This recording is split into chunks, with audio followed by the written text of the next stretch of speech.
I was prepared to dislike Max Calada even before I knew him.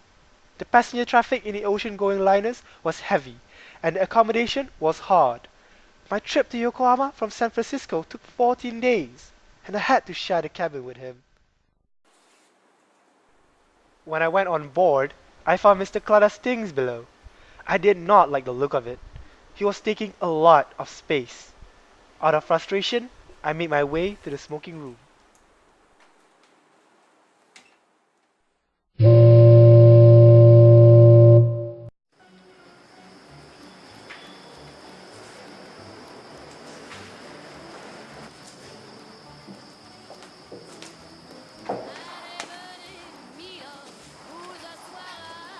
Hi, I'm Clada, Max Clada.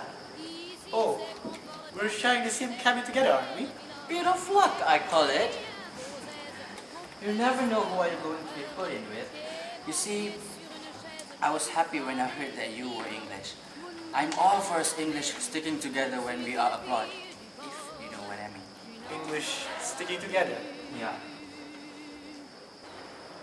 So, are you really English? Rather, do you think I look like an American?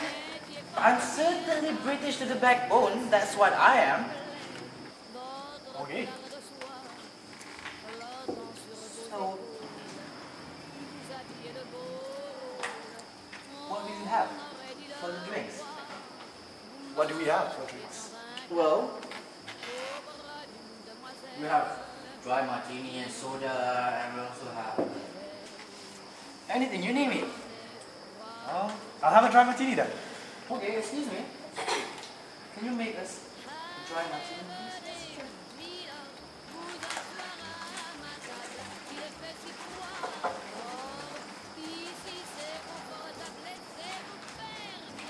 Do you enjoy card tricks? Not really. It's okay, come. I'll show you some tricks. Here, pick a card. This one.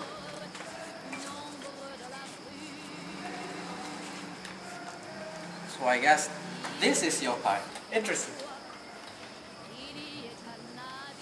I know I'm very good at this.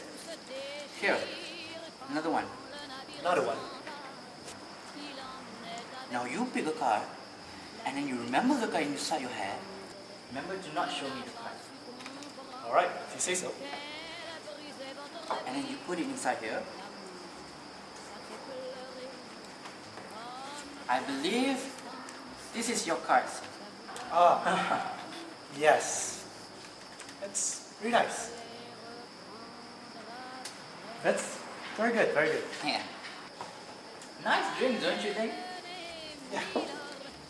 So, I'm sorry, but I have to get going because I have to go for dinner. I haven't made any reservations, so... Reservation? No, it's okay. I already made a reservation for the both of us. You know, since we're in the same state of room and everything, and I think it's pretty fun to have dinner together. Together? Yeah. Well, alright then. Alright, see you later.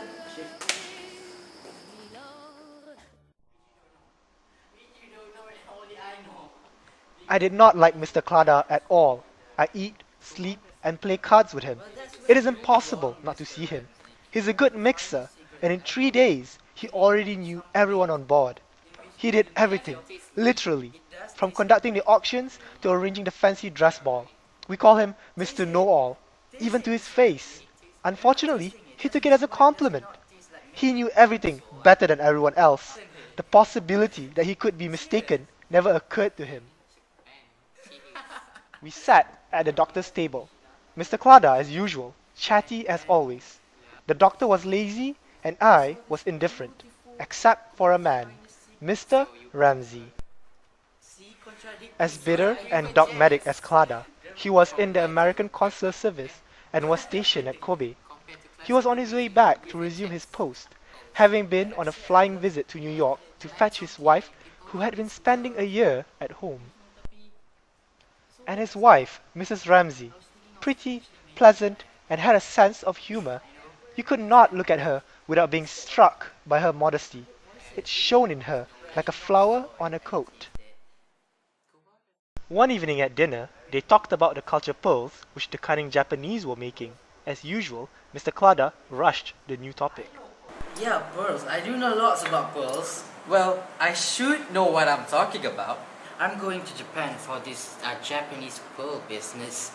I'm intrigued, So, if there's a man who knows a lot about pearls, that would be me. Wait a minute, this is news to me. How come you never mentioned this in any of our conversations?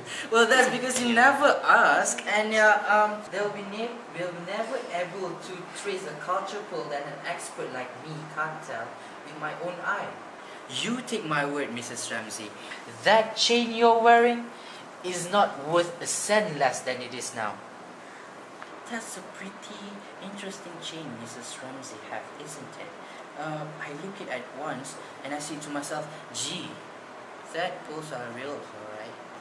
I didn't buy it myself, but I should like to know how much do you think it costs? Oh, if it's in the trade, you wouldn't be surprised if it's around $15,000. And if you were to bring it to the Fifth Avenue, it would turn up to $30,000. Oh, you'll be surprised to know that my wife bought it at a department store the day before we left for New York for $18. Rod! It's not only real, but it is the finest pearls I've ever seen. Will you bet on it? I'll bet you $100 if it is an imitation. Done. Darling, you can bet on certainty. Can I? Well, I will be all sort of a fool not to take a bet and get an easy money out of it. But how can it be proved? It's only my work as Mr. Clara's. Let me take a look at the chain. And if it's an imitation, I'll tell you straight enough. I can't afford to lose $100. Take it out, dear. Let the gentleman look at it as much as he wants. I can undo it. Let me undo it.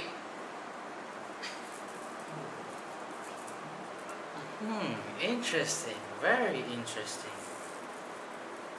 Interesting.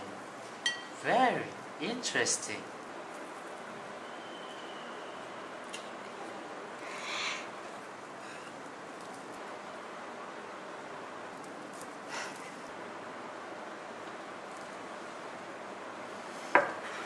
I was mistaken.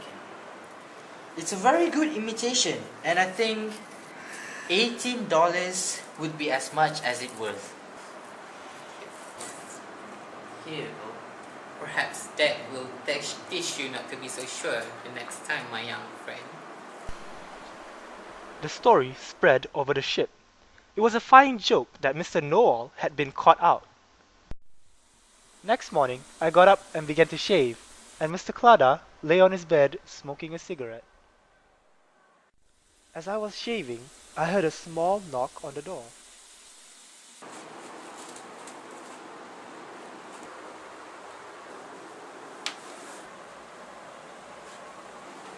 Oh, here, for you. Who is this from? You didn't say.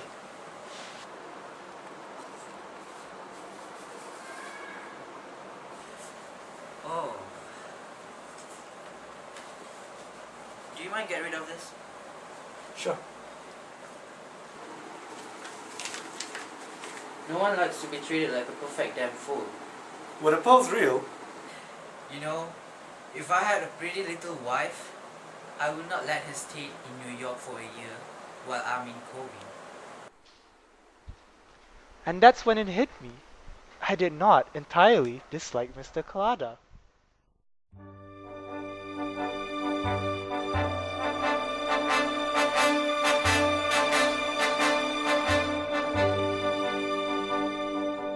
Non, rien de rien.